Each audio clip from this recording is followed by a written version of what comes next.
मी अनिरुद्ध भरतराव खिळगे. माझ्या लहानपणापासून म्हणजे वयाच्या 10 वर्षापासून मला हे पायाला जे वाकडी शीर जी होती त्याला व्हेरिकोज व्हेन्स म्हणतात हे मला माहित नव्हतं, आता माहित झालं. आणि ते 2-2, 3-3 तास कीर्तनामध्ये उभं राहून गायन करून ते दोन्ही पायाला पण झालं. आणि 1994 साली मला जास्त त्रास होत होता म्हणून या ठिकाणी व्हेरिकोज व्हेन्सचं माझं ऑपरेशन झालं, म्हणजे टाक्याचं ऑपरेशन झालं, पण ते काही सक्सेस झालं नाही.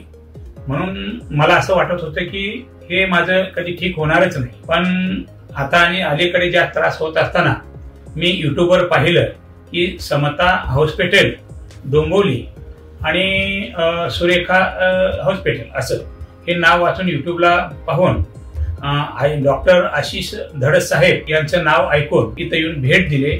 आणि मग नंतर 27/6/1925 रोजी माझं रेझर ऑपरेशन झालं. रेझर म्हणजे दुर्बीण ऑपरेशन झालं, ते टाके वगैरे काही नाही.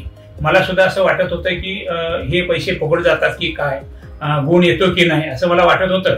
पण आज 1 महिना 3 दिवस झाले तर मला जवळजवळ माझा जे काही त्रास होता 75 ते 80% कमी झालेला आहे.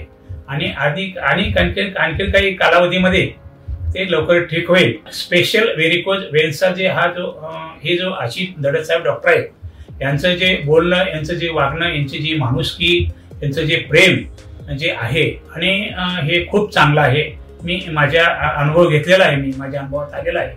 तरी असंच अजून कुणाला जरी त्रास होत असेल या महाराष्ट्रामध्ये कुठेही कोणत्याही व्यक्तीला, त्यांनी हे युट्यूबवर जर पाहिलं तर कुठलीही मनात शंका न बाळगता ताबडतोब या ठिकाणी यावं आणि आपले जे काही दुःख आहे, जे काही व्हेरिकोज व्हेन्सचं जे काही त्रास आहे त्या दुःखाचं निवारण करून घ्यावं.